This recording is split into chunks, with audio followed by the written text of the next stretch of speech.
ప్రపంచంలో ఉన్న ప్రతి ఒక్క రిలీజియన్ కూడా యాక్సెప్ట్ చేయగల ఒకే ఒక పండుగ వ్యాలంటైన్స్ డే.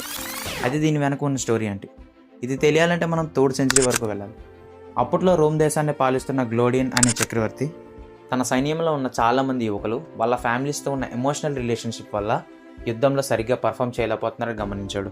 అయితే దీని తర్వాత తన దేశంలో ఉన్న ఏ యువకులు కూడా పెళ్లి చేసుకోకూడదని నిర్ణయించాడు.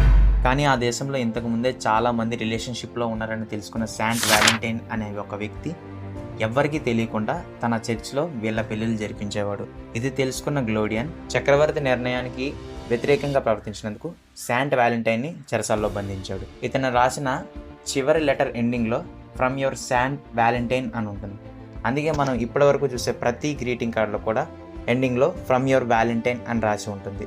చాలా కాలం ఇతన్ని హింసించిన తర్వాత ఫిబ్రవరి 14th నాడు అందరూ చూస్తుండగా శాంట్ వ్యాలంటైన్ తలని తీసేశారు. అందుకే ఈ రోజుని ప్రేమకు ప్రతీకగా వ్యాలంటైన్స్ డేగా జరుపుకుంటాం.